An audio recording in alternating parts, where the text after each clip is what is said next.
Llevo unos 20 años escribiendo de manera semanal una columna.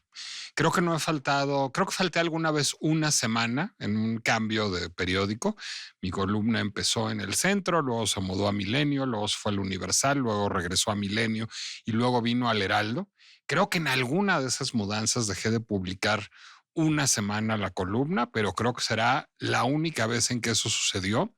Nunca he tomado vacaciones, incluso cuando me voy de vacaciones mando la columna desde allá. Creo que alguna vez la he dejado con anticipación, pero más bien trato de hacerla desde donde esté, aunque esté yo en una playa, aunque esté en un viaje de placer, aunque esté en un itinerario de museos y tiendas y restaurantes. De todas maneras, procuro hacer la columna semana a semana, esté donde esté. Haré una confesión, no es un formato con el que me sienta particularmente cómodo. Yo soy alguien que escribe largo. Me gusta mucho escribir ensayos de 10, 20 mil caracteres. Entregar 2.800 caracteres como lo entrego ahora al Heraldo, pero en otros diarios han sido 2.500 o 3.100, pero digamos estamos en ese rango aproximadamente. Me cuesta mucho trabajo. De hecho, primero las hago más largas y las tengo que ir cortando para que lleguen a la extensión. Me cuesta trabajo escribir corto, me cuesta trabajo desarrollar argumentos más o menos sólidos en tan poquitos caracteres y tengo que pugnar por un ejercicio de concreción, de síntesis. Luego está el tema también de la materia de la columna. ¿De qué hablar? Mi columna históricamente fue más bien de cultura en un primer momento, cuando estaba yo en El Centro y luego en el Universal y en Milenio, pero en mi segunda vuelta a Milenio se volvió más de opinión política. Después de eso me regresaron a las páginas de cultura, entonces volvió a ser de cultura y llegando aquí al Heraldo, empezó a tomar un cariz no demasiado distante del de la agenda de la pinche complejidad, en el sentido en que es una columna que tiene como sustrato la cultura en el sentido más amplio del término, y eso incluye la política, es decir, tiene como sustrato todo el quehacer público de los seres humanos. Y luego, más allá de eso, tiene una lectura casi siempre política de el quehacer público de los seres humanos, pase o no por la administración pública y por la vida de la polis. Entonces, bueno, pues procuro tomar un tema relevante y de coyuntura cada semana. Y luego otra cosa que procuro es abordar temas que no estén abordados hasta la saciedad en otras columnas, de los que no haya hablado ya todo el mundo, y procuro no confirmar mis propias certezas y no estar regodeándome en mi propia idea de mundo, sino buscar temas que ameriten, digamos, una lectura compleja. ¿Cómo decido qué tema va al podcast y qué tema va a la columna? Generalmente los temas que van a la columna son temas mucho más acotados, es decir, temas que pueden ser abordados de manera mucho más sucinta. Con enorme frecuencia, por ejemplo, una película o una obra de teatro se vuelve en materia de la columna, no porque sea una columna de reseñas cinematográficas o teatrales, sino porque el tema de la obra de teatro o el tema de la película da para una reflexión puntual. Generalmente las reflexiones a las que dedico la columna son muy acotadas, las reflexiones a que dedico el podcast son más amplias y más interdisciplinarias y tocan más campos y tienen, digamos, como más aristas a evaluar, aunque llega a suceder de manera excepcional que un tema que aborde en la columna lo amplíe en el podcast. Creo que ha sucedido dos veces en la historia, si acaso, no más que eso. Lo que nunca había sucedido hasta ahora es que el podcast sea una refutación de la columna. Que diga yo algo en la columna y que luego use el podcast para refutarme, para rebatirme e incluso para desmentirme. No, no crean que estoy desarrollando un trastorno de personalidad esquizoide. No, no crean que estoy incurriendo en un ejercicio de arte conceptual o de pirotecnia oratoria, sino el asunto es que en el espacio de una semana No sé si cambié de opinión, pero sobre todo mi visión del problema se vio enriquecida, primero por 2 conversaciones y luego de esas 2 conversaciones por la lectura de muchos materiales, incluido un libro, y por reflexiones detonadas por esas 2 conversaciones, ese libro y esos materiales aislados que fui leyendo en el camino. El tema de mi pasada columna, que no voy a leer porque no estoy de acuerdo ya con ella, no la quiero citar, nada más la voy a resumir rápidamente, fue el regreso de Louis C.K., este comediante estadounidense de origen mexicano, a Netflix. Louis C.K., cuyo verdadero apellido es Sekeli, por eso se puso C.K., que es hijo de Luis Sekeli, un economista mexicano que emigró a los Estados Unidos a desarrollar una carrera académica. Bueno, pues fue uno de los grandes nombres del stand-up comedy a principios de este siglo. Es una de las grandes estrellas standuperas de los Estados Unidos, con un humor particularmente torcido, con un humor particularmente sexual. Y este hombre, en el año 2017, fue objeto de un reportaje en el New York Times, en donde 5 mujeres, 4 identificándose con nombre y apellido y una de manera anónima, lo acusaban de masturbarse frente a ellas, es decir, de buscar, de procurar situaciones en donde quedaran a solas él y alguna de ellas, y pues proceder a extraer su miembro y a masturbarse frente a ellas. Y pues digamos, en algún momento ellas sintieron la necesidad de denunciar este comportamiento, no ante un tribunal, sino ante un medio de comunicación, ante el New York Times. El New York Times publicó esta noticia. Esta noticia redundó rápidamente en la cancelación de una serie de contratos que tenía Louis C.K., sobre todo con plataformas de streaming y televisoras, con Netflix, para la cual había hecho ya varios especiales, con HBO, para la cual estaba a punto de empezar una serie, con FX, con la que también había trabajado muy rápidamente, de la noche a la mañana. Todas estas plataformas y canales le cancelaron los contratos. También su agente y su publicista renunciaron de la noche a la mañana, quisieron ya no tener ninguna asociación con él, y Louis C.K. salió a admitir que él había incurrido en esa conducta, en lo que el New York Times llamó en aquel momento sexual misconduct, un término mediático, y abundaré en ello, estadounidense, que solemos traducir como conducta sexual inapropiada, y que se disculpaba por haber incurrido en esto y por haber afectado a las víctimas de esta conducta. Después de eso, hubo un silencio de algunos meses por parte de Louis C.K., hasta que en algún momento empezó a producir contenido para su propio sitio web. Empezó a grabar especiales que era posible descargar mediante un pago con tarjeta de crédito, especiales como los que hacía para Netflix, es decir, desarrolló un modelo de distribución propio, un modelo, por supuesto, a riesgo. Se estiman en $35 millones las pérdidas económicas de Louis C.K. por la cancelación de todos esos contratos en aquella época, y empezó pues un rato a ser un paria. Eh, Poco a poco fue regresando al circuito standupero. Tardó, hubo protestas por los shows que presentaba primero en pequeños clubes de comedia. Siguió haciendo sus propias producciones para su propia plataforma y procurando la descarga mediante pago en tarjeta de crédito. Y en algún momento, con el correr de los años, si no me equivoco, en el año 2022, es decir, 5 años después del hecho, una de estas producciones ganó el Grammy a Mejor Álbum de Comedia.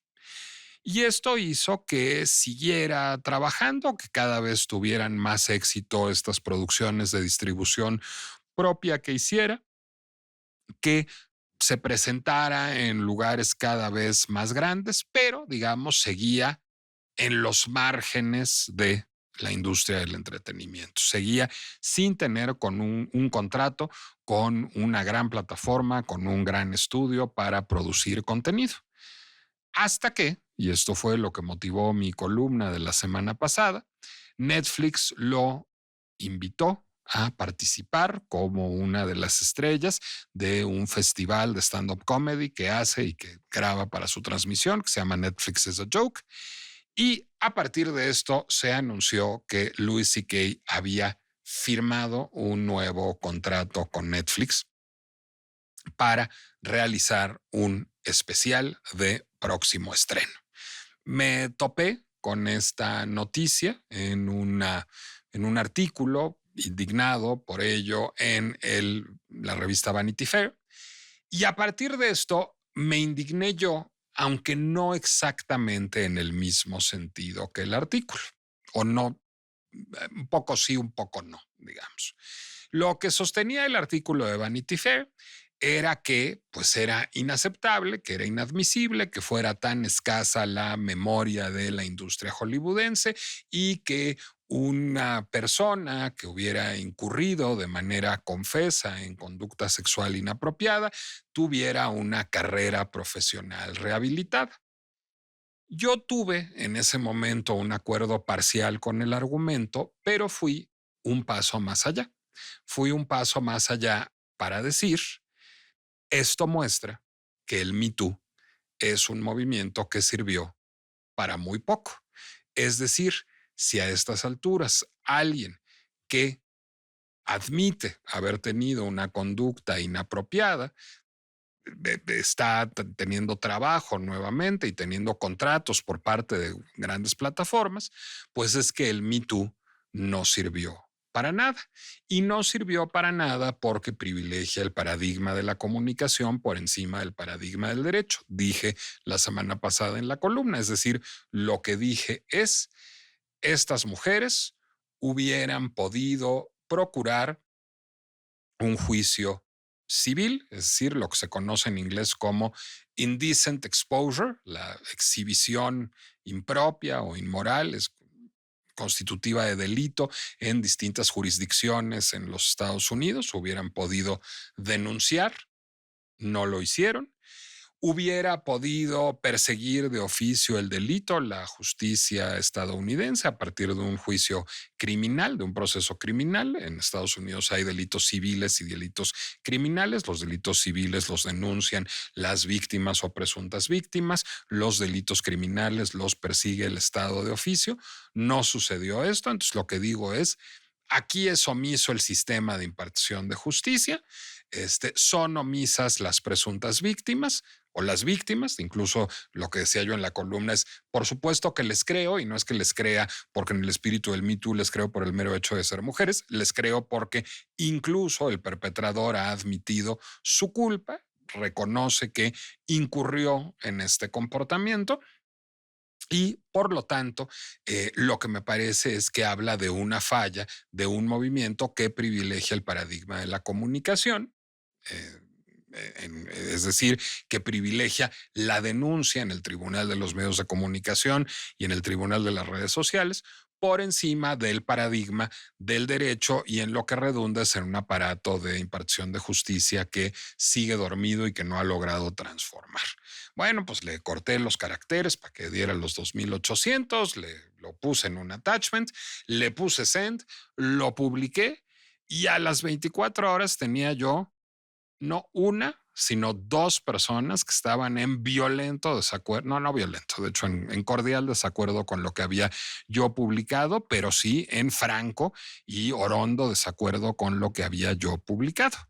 La primera era muy previsible, era el troll oficial de este podcast, mi amigo Armando Sámano, con quien tuve, pues a estas alturas, una discusión que quienes tienen la curiosidad de seguirme o de seguir Armando en Threads ya la tienen puesta, pues casi como un numerito que hacemos como ejercicio sparring cada semana. Es decir, es la discusión entre el liberal y el progresista, o la discusión entre el señor y el woke, en donde yo, digamos, propugno por la defensa de las instituciones y procedimientos de la democracia liberal y Armando me cuestiona por parecerle que falta compasión y falta espíritu restaurador y espíritu progresista en esas instituciones y en esas prácticas que por algo están en crisis y en este caso en particular me acusaba de revictimizar a las denunciantes. Yo le decía que yo no las revictimizaba, simplemente decía que hubiera habido una mayor transformación social y hubiera habido una mayor punición y una mayor reparación de daño a ellas si además de denunciar mediáticamente hubieran denunciado civilmente y hubiera habido un proceso jurídico. Bueno, a partir de esa conversación no cambió gran cosa mi idea de mundo, y tampoco hubiera dedicado un podcast a este asunto. El asunto es que muy poquito después me contactó una mujer muy querida para mí que tiene 30 años de edad y que es divorciada y que estuvo en franco desacuerdo conmigo, pero por razones totalmente distintas a las de Armando que me dejaron pensando de manera muy importante. Lo primero que me decía ella es que no había lugar a una cancelación eterna a una figura como Louis C.K. porque uno, Louis C.K. había pedido permiso en todos los casos y le había sido otorgado, y eso yo no lo sabía bien, y ahí yo investigué mal. Y dos, había admitido plenamente su culpa, había admitido y se había disculpado incluso, y porque esta práctica no era constitutiva de delito en Estados Unidos. Y entonces empecé a averiguar un poquito más y empecé a ver que ella tenía razón. Es decir, primero, Louis C.K. en cada uno de los casos preguntó a las mujeres ante las cuales se masturbó si le permitían masturbarse frente a ellas y ellas le dijeron que sí. Pero después de esto, una vez que ellas salieron a denunciar y que se empezó a hablar sobre el desequilibrio de poder entre ambas partes, él se disculpó, reconoció no tener conciencia de que había una relación de desequilibrio de poder y que esto podía, digamos, hacerlas sentir a ellas coercionadas a aceptar y lamentó el haberlas afectado. Dio una disculpa pública. Y a partir de esto me puse a leer un libro extraordinario que se llama Defining Sexual Misconduct, Power Media and Me Too, y empecé a pensar muchísimo. Y empecé a pensar que todo lo que había yo dicho en la columna habían sido puras pendejadas y que la había yo escrito demasiado rápido y que no me había puesto a investigar realmente ni lo que había pasado en el caso de Louis C.K., ni la legislación estadounidense, pero de manera más importante, que no me había puesto a pensar en realidad qué había sucedido en ese proceso. ¿De verdad las denuncias de estas mujeres no sirvieron para nada? ¿De verdad dejaron pasar una oportunidad? ¿O opera una transformación cultural a partir de esas denuncias? Louis C.K. es un delincuente y si no lo es, merece haber sido castigado. Y si merece haber sido castigado, merece el perdón. Esas preguntas me empezaron a dar vueltas, me puse a leer a lo largo de la semana y finalmente llego aquí de vuelta a ofrecer una disculpa por una columna que está mal pensada y a pedir una segunda oportunidad para explorar la pinche complejidad de la conducta sexual inapropiada y la resolución de conflictos a la luz de ella en ese tribunal parajurídico que es el Me Too.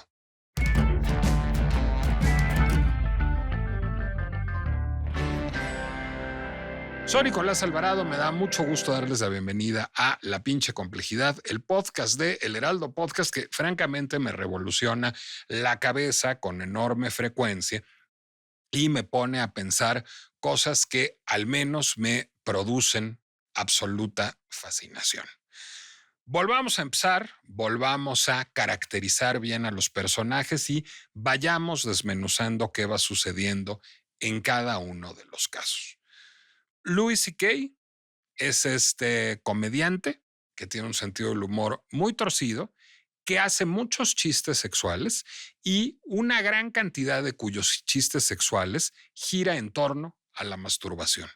Si ustedes ven viejas rutinas tandoperas de Louis C.K., verán que la masturbación y su fascinación por la masturbación es un tema recurrente, pero incluso podrán encontrar en YouTube, si lo buscan, un debate en donde lo invitan en un programa de noticias a debatir junto con la representante de una organización católica en torno a las bondades y maldades de la masturbación y en donde él tiene la postura de que es un ejercicio plenamente saludable y feliz con el cual uno no le hace daño a nadie. Esas palabras retumbarían en muchos oídos durante muchos años después de el episodio que derivaría en su funa, digamos, o en su cancelación. Ahora se dice retrospectivamente que durante muchos años se supo que a Louis C.K. le gustaba masturbarse frente a la gente e incluso salió a dar una descripción detallada de este asunto. Sarah Silverman. Sarah Silverman es una comediante súper famosa, tan reconocida como Louis C.K., que además es su amiga desde antes de que ambos fueran famosos. Son amigos desde jóvenes. Y cuenta Sarah Silverman en entrevistas que ha dado después de la cancelación de Louis C.K., que desde que eran jóvenes, él le pedía con bastante frecuencia masturbarse frente a ella y que ella le decía que sí, que se masturbara frente a ella, entre otras cosas porque pues, le daba curiosidad verlo como lo hacía, le daba morbo y quería verlo. Nunca tuvieron una relación romántica, nunca tuvieron una relación erótica más allá de el exhibicionismo consentido. Y ella continuó y continúa una amistad de larga data con él, en donde cuenta además que había veces en que él le decía, oye, y si me la saco aquí frente a ti, me la jalo, y él le decía, híjole, la verdad ahorita no me late, porque no mejor pedimos una pizza. Y así siguieron la amistad. Pero Sarah Silverman hace un análisis muy inteligente de ese proceso y lo distingue de lo que sucedería después con estas 5 denunciantes.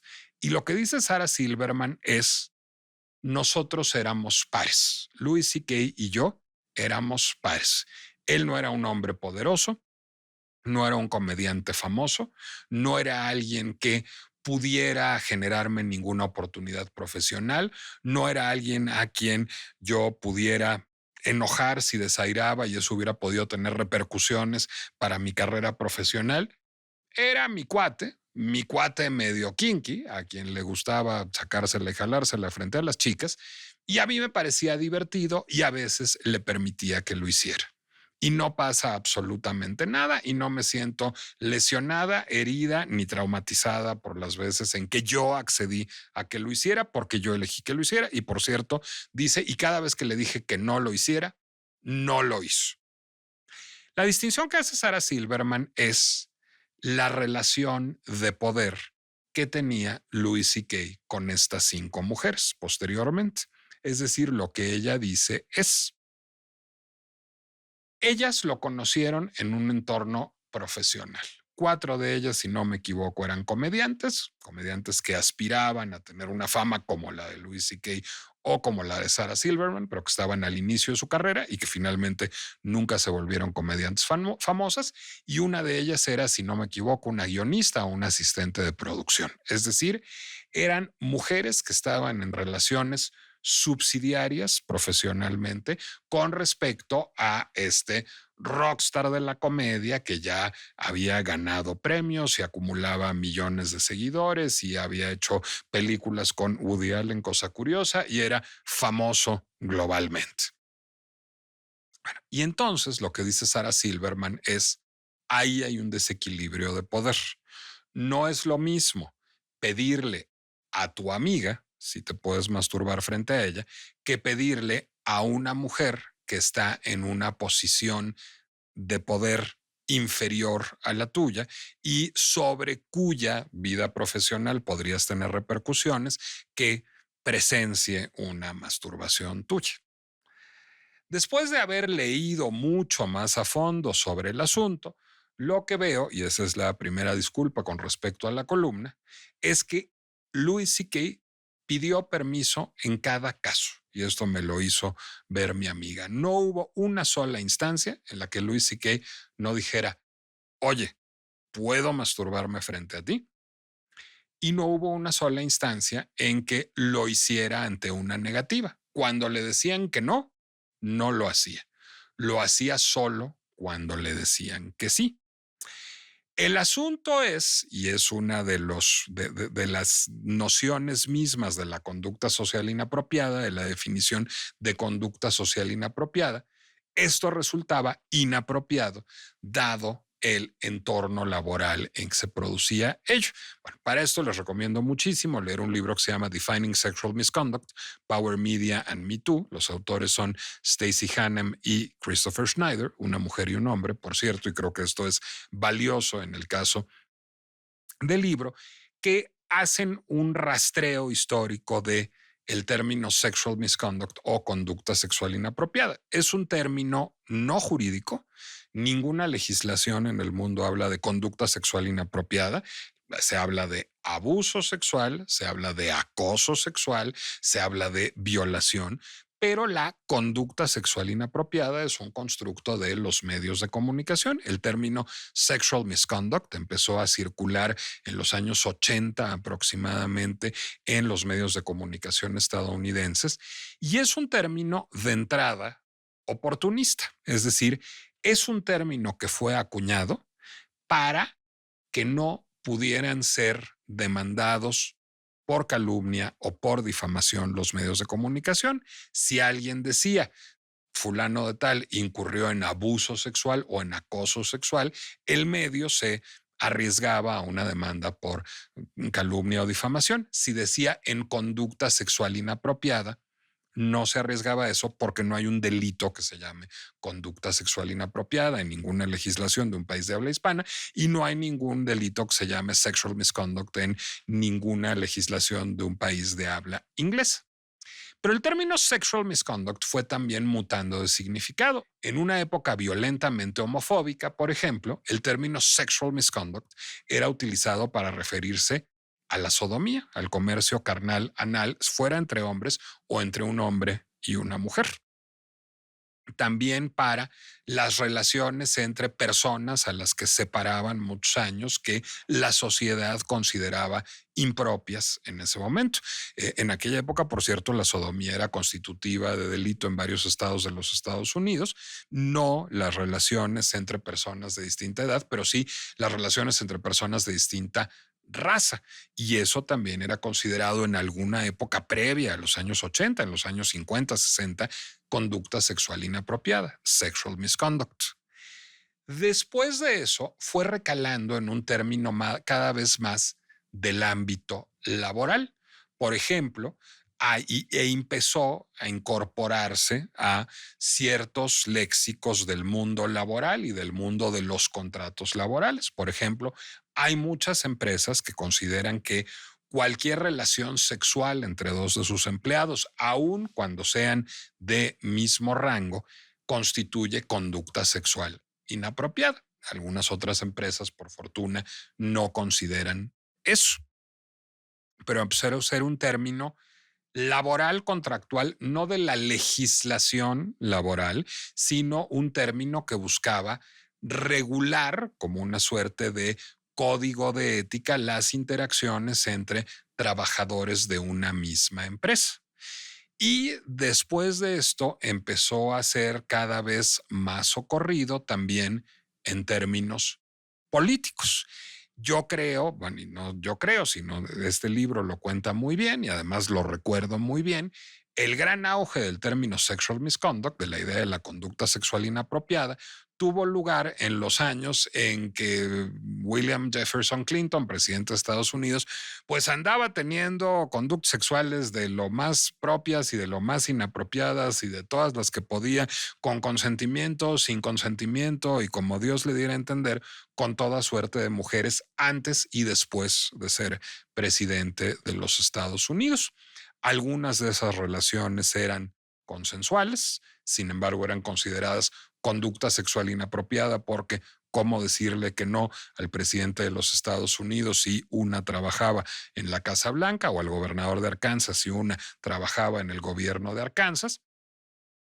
Y algunas otras, bueno, pues hubo alguna acusación de violación en el camino, hubo muchas acusaciones de acoso sexual en el camino y finalmente, gracias en alguna medida a la intervención de su esposa Hillary Clinton, pues salió, ya que era presidente de los Estados Unidos en el momento, salió más o menos ileso del asunto William Clinton, también a que eran otros tiempos y también al contexto político, porque William Clinton no ha sido el único presidente acusado de conducta sexual inapropiada.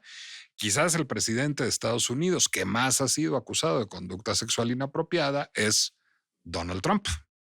Donald Trump es muy famoso por una declaración terrible que le hizo al programa Access Hollywood alguna vez, en donde decía que cuando uno era poderoso podía agarrar a las mujeres de sálvase a la parte y que a ellas les encantaba.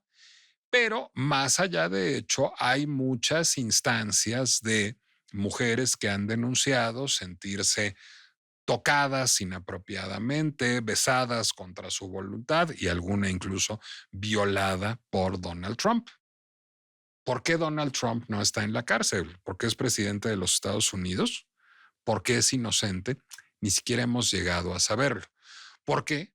Porque esas acusaciones a Donald Trump se dieron, la emergencia de este video del programa Access Hollywood y las denuncias de estas mujeres se dieron durante su primera campaña presidencial y fueron capitalizadas por el Partido Demócrata, por la campaña de Hillary Clinton, para buscar restarle puntos. En respuesta, Donald Trump, que juega pesadito, lo que hizo fue revivir las acusaciones contra William Clinton, contra el esposo de su rival demócrata, acusar a Hillary Clinton de ser cómplice de esas del acoso o el abuso o la conducta sexual inapropiada contra esas víctimas y acusar las acusaciones contra él de ser una conspiración de la izquierda y decir que él solo había hecho una declaración mientras que el presidente Clinton había hecho cosas.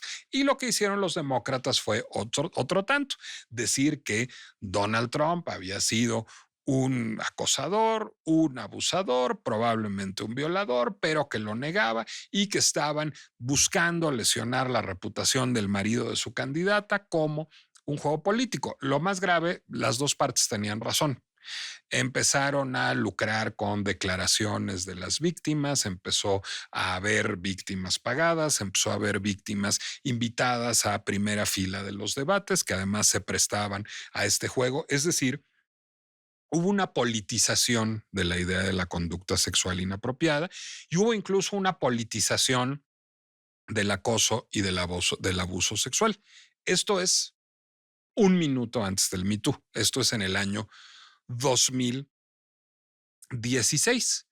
Pero entonces eso hace que el término conducta sexual inapropiada pues no tuviera mucha credibilidad.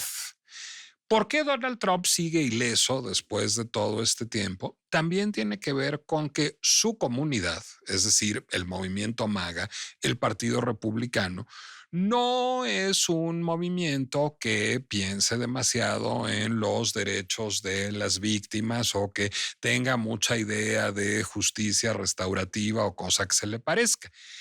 Existe, digamos, un argumento que es un poco, en realidad ni hizo nada, nada más lo dijo y bueno, lo dijo porque él es como es, pero en realidad hay cosas más importantes que le preocupan a Estados Unidos, como sacar a los inmigrantes o como generar empleos para el Middle America y Make America Great Again. Y no es una comunidad que conceda gran importancia a las violencias sexuales. Por lo tanto, ha salido más o menos ileso entre la evidente politización por parte de los demócratas, no que los republicanos no hayan hecho lo mismo con los delitos o las conductas sexuales inapropiadas de Bill Clinton, y por, pues digamos, el desinterés de su comunidad por condenar o castigar las violencias sexuales.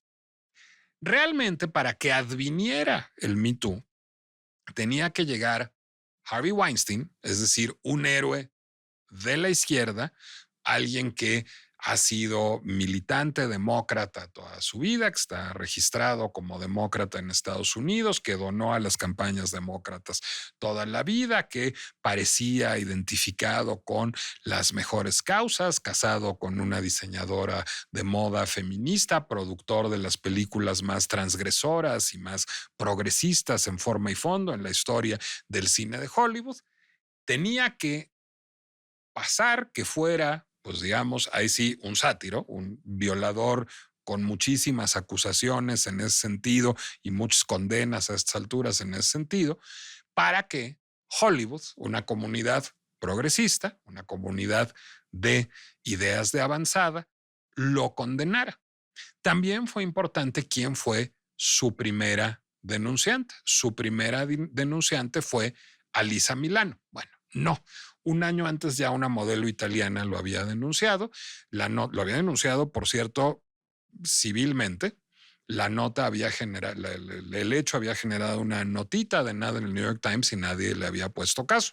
No fue sino hasta que una actriz famosa, y perdón, me equivoqué, no fue Alisa Milano, fue Ashley Judd, no fue sino hasta que Ashley Judd salió con su fama, con su carrera a cuestas, con su apellido a cuestas, a denunciar a Harvey Weinstein, que la atención del mundo se posó en ella, en él y en el caso. Es decir, pues sí, históricamente, y eso se verifica a pesar del Me Too, las mujeres famosas o las víctimas famosas tienen más probabilidades de ser escuchadas y cuando el perpetrador pertenece a una comunidad que condena las violencias sexuales, habrá más oportunidades de que sea condenado y así fue en el caso de Harvey Weinstein y así sucedió en los inicios del Me Too.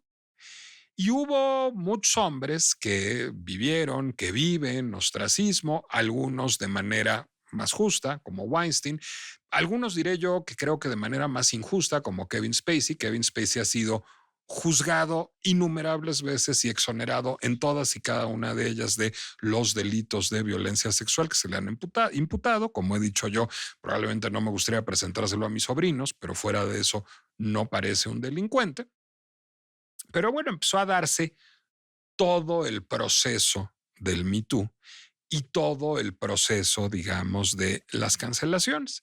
Y quisiera yo detenerme en uno de los casos que aborda este libro porque vale la pena recordar el caso de Aziz Ansari.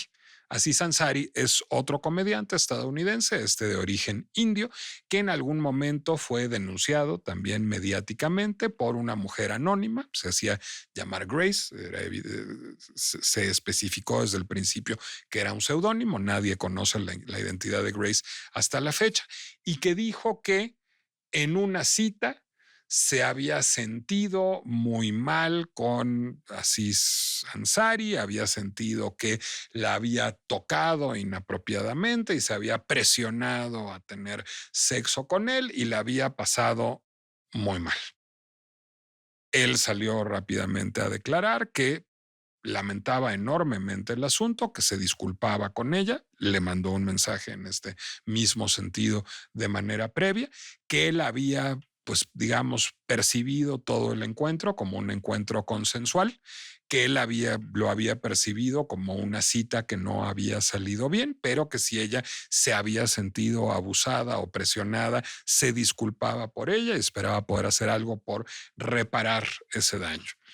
Al parecer, la víctima aceptó las disculpas y el consenso cultural muy rápidamente se puso del lado de Aziz Ansari. Es decir, cuando digo del lado no es desestimó a la víctima, sino simplemente se asumió que pues este hombre había procedido de buena fe y que la cita no había salido bien, pero que no había habido intención violenta por su parte, no hay un historial de violencia por parte del actor y el actor sigue teniendo una carrera solvente. Hubo algún hiato en su relación con Netflix, él estaba haciendo una serie que se llamaba Master of None en aquella época, pero básicamente pues es identificado como uno de los posibles excesos del Me Too Aziz Ansari. En el camino viene el caso de Louis C.K., que es un caso mucho más problemático. Al revisar yo, el estarse masturbando frente a un tercero es un delito en Estados Unidos siempre y cuando no haya consenso. Aquí hubo un otorgamiento de consenso. Es decir, él preguntó y a él le dijeron que sí. Me decía también mi amiga treintañera y me lo decía con creo que justa razón. Ese consenso se ha vuelto procedimental para los hombres. Ese consenso es como su seguro para que no les puedan decir nada. Pero muchas veces una mujer se siente presionada a decir que sí por no ser mala onda, porque ya le pagaron la cena, digamos, y en realidad el consenso es algo que se construye. Se produce un clima de erotismo a partir de pequeños gestos que son aceptados o rechazados. Es decir, finalmente en donde hay pues una violencia o si no una violencia, una asunción gratuita, pues es en de pronto sacársela y pensar que por pedir permiso pues ya hay un consenso. Lo que me decía ella es el consenso pasa por acercarse, acariciar una pierna, retirar si no es bienvenida, dar un besito, no darlo, es decir, es un clima erótico que se va construyendo. Lo dice esta amiga mía que, por cierto, no es una gran fan del Me Too y no es una gran fan del Me Too, de hecho, porque dice que vuelve la sexualidad procedimental y castiga la sexualidad. De hecho, de acuerdo a ella, no hay nada punible, no hay nada reprensible en el deseo de Louis C.K. de masturbarse frente a las mujeres. Es una preferencia sexual como cualquier otra, es una parafilia como la gente a la que le gusta las lluvias doradas o la gente a la que le gusta que le avienten pasteles de crema en la cara al momento del orgasmo. Se los juro que eso lo leí en un gran libro que se llama The Encyclopedia of Unusual Sex Practices de una sexóloga que lleva el pertinentísimo nombre de Brenda Love. Este librazo, por cierto, se los recomiendo también. Y lo que me decía mi amiga es, pues es una preferencia sexual como cualquier otra, nada más que ese ambiente se construye. Ok, no va a ganar el premio de galán del año Louis C.K. y de hecho muchos de sus monólogos estandoperos hablan justamente de eso. Pero entonces, ¿hay un delito? ¿Hay acoso sexual?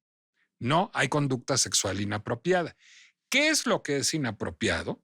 Haberlo hecho en el entorno laboral, en relaciones en donde hay un desequilibrio de poder, pero además hay un agravante. La gente que nos dedicamos a la comunicación somos freelancers. Yo no soy empleado del Heraldo. Yo le doy una factura al Heraldo y le doy otra factura a Latinos. Y si me invitan a escribir un texto o hacer un programa en otro lado, doy otra factura. Soy un freelance. Por lo tanto, si alguien se porta mal conmigo o si yo me porto mal, no puedo acudir a recursos humanos. No soy un empleado. En general, los estandoperos no son empleados de nadie, son freelancers que le presentan sus invoices a Netflix o HBO o a FX o a un club de comedia. Por lo tanto, no había un mediador laboral en estos casos. Es decir, si estas mujeres decían que no, pues iban a quedar mal con un hombre poderoso. Bueno, si el hombre es una mierda de tipo, también diré, no suena a que Louis C.K., después de todo lo que he leído y pensado en estos días, sea realmente una mierda de tipo. Y por lo que cuenta Sarah Silverman, es un tipo al que se le puede decir, oye, no gracias. Y él dice, ok, está bien. Se entiende perfectamente, sin embargo, que ellas no pudieran saberlo. Para ellas es un señor poderoso que pasaba por ahí. Louis C.K. tiene un monólogo posterior en alguno de sus espectáculos stand-up eh, distribuidos después de su episodio y su cancelación, en donde, burlándose de su propia situación, dice, les voy a dar un consejo. Un día se quieren masturbar frente a una chica, no lo hagan. Le piden permiso, ella les dice que sí, de todas maneras no lo hagan. Pues no, digo, el monólogo puede ser más o menos chistoso, pero creo que le falta un corolario. No lo hagan si tienen un vínculo laboral con ella, más si ese vínculo está en una situación de desequilibrio, más si ustedes están en la parte favorecida de ese desequilibrio y más si no hay un mediador laboral, es decir, una autoridad laboral, un contrato, un área de recursos humanos que pueda dirimir el conflicto. Es decir, creo yo, después de todo lo que he leído y pensado y de haber escuchado a mi amiga, que Louis C.K. sea un abusador sexual. No, creo que es un señor que tiene una parafilia sexual, pues le gusta jalarse la frente a la gente. Cada quien, pues. Creo que cometió un error. Sí, sí creo que cometió un error. Creo que el error que cometió fue haber pedido que participaran de esta práctica sexual a mujeres con las que tenía una relación sexual asimétrica y además en un entorno laboral informal.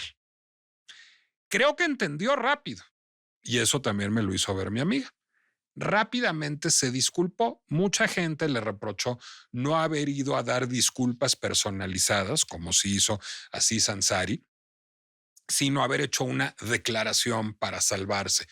Seguramente sí, seguramente fue oportunista y alevoso y a lo mejor estaba encabronado con las chicas en cuestión por haberlo denunciado.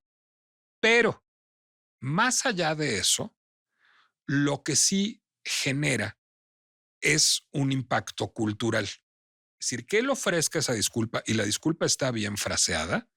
Yo pedí permiso, me fue otorgado, pero no me di que la simetría de poder podía ponerlas incómodas y obligarlas a conceder por sentirse coercionadas.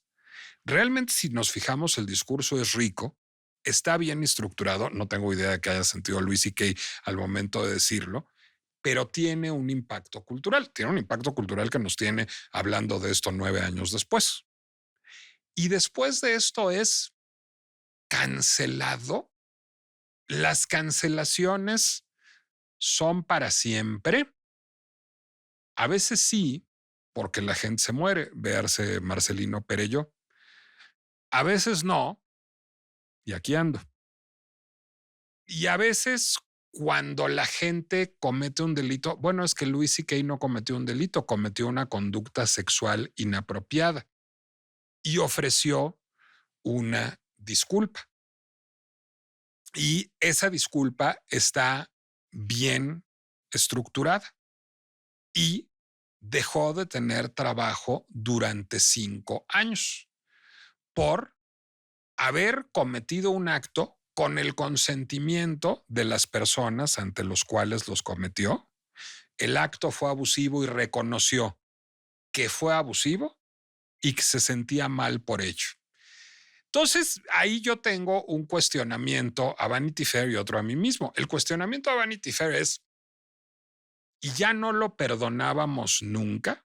Es decir, ¿y ya es culpable por siempre? La pregunta es pertinente y es particularmente pertinente a la luz de un texto que me compartió también esta misma amiga, está en francés, pero digo, para eso existe Google Translator, de Waidi Mouawad. Waidi Mouawad es un dramaturgo franco-libanés, autor de una obra de teatro que fue muy exitosa aquí, que se llamó Incendios, que en otro de sus montajes decidió trabajar como músico con Bertrand Cantat. Bertrand Cantat es un músico, es el líder, el ex vocalista de la banda francesa Noir Désir, que en algún momento cometió un homicidio imprudencial y que purgó una condena en la cárcel por homicidio imprudencial larga y que salió libre y que después de salir de la cárcel fue empleado por este director y dramaturgo, por Waidy Mouawad, como músico de un montaje suyo. Y Mouawad publica en la revista Medium un texto que se llama Lettre à ma fille, Carta a mi hija, en donde expone sus razones para emplear a Waidy Mouawad y lo que dice es, este hombre cometió un delito, era un homicidio imprudencial, no un asesinato, purgó su condena, está libre, la justicia lo que busca es la reintegración de los individuos a la sociedad y merece poder trabajar. Por cierto, hay ahora una serie muy buena en Netflix basada en una novela de Harlan Coben que se llama El Inocente, que habla exactamente de un caso parecido, de un caso de homicidio imprudencial y las consecuencias posteriores para la vida de quien lo comete.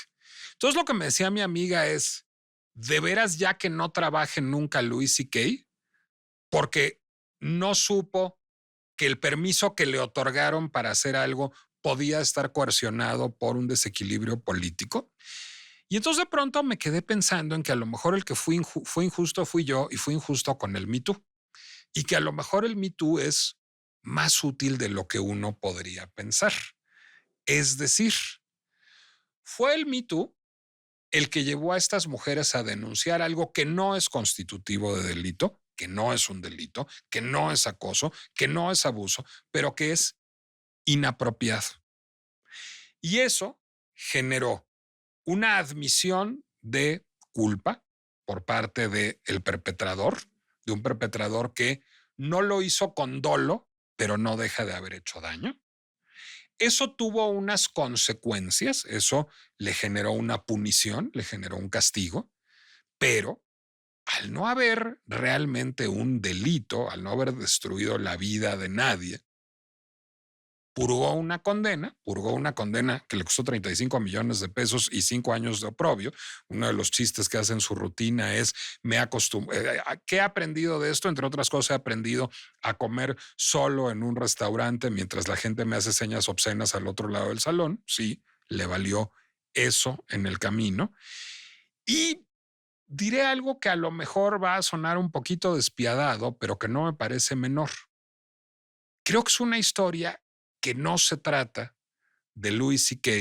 y de las aspirantes a comediantes y asistentes de producción con las que tuvo la mala fortuna y ellas tuvieron la mala fortuna de toparse con él. Creo que como lo que sí sirve y para lo que sí sirve el Me Too, al menos en casos como esto, es como parábola. No, no siempre sí significa sí.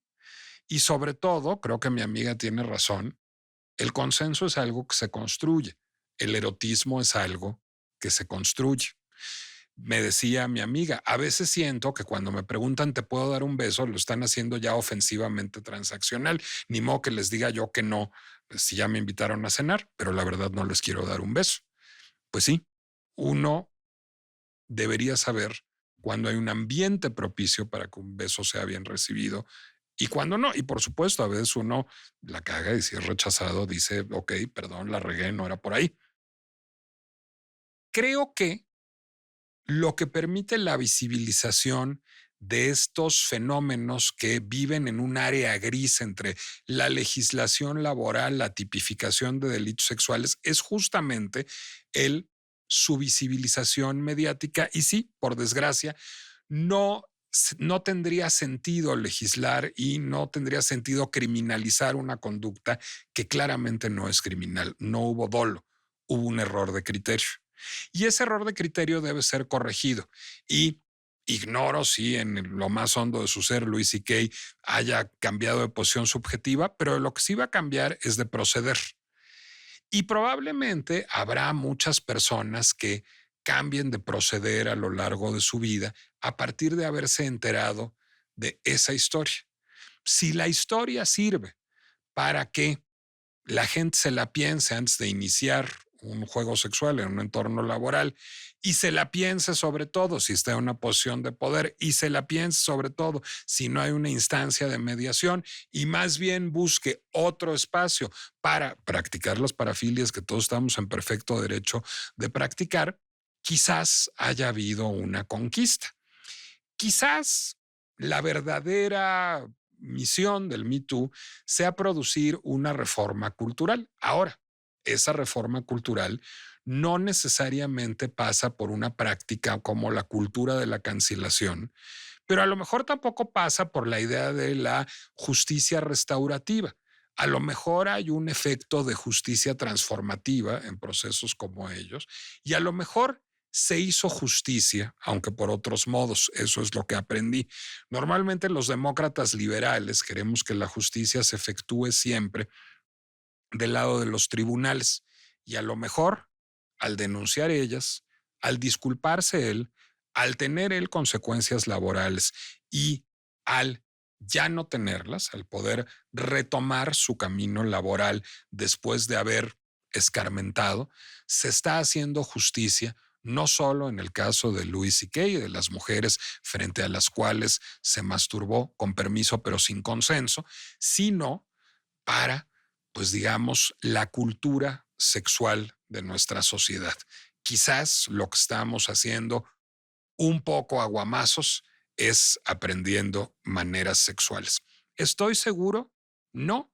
Y justamente la pinche complejidad de la pregunta es lo que nos hará cada vez más sofisticados en esa y en otras materias. Soy Nicolás Alvarado, les agradezco muchísimo que me hayan acompañado en este episodio de La pinche complejidad. Les recuerdo que las columnas, hasta las que luego me generan que me desdiga, las publico en el Heraldo de México los miércoles, que me pueden seguir en Instagram y en Threads como Nicolás Alvarado Lector, y que La pinche complejidad es una producción del Heraldo Podcast que pueden consultar en Spotify, Apple Music, Amazon Music, Deezer, YouTube o cualquier lugar donde acostumbren a escuchar podcasts. Me despido cediéndole la voz otra vez a mi amiga, que también me hizo una pregunta muy provocadora, que es, ¿y cuando es una mujer la que se exhibe? ¿Y cuando es una mujer la que quiere masturbarse frente a hombres? ¿Y cuando esa mujer además es guapa, también es conducta sexual impropia? Nos escuchamos la próxima. Heraldo Podcast, un lugar para tus oídos.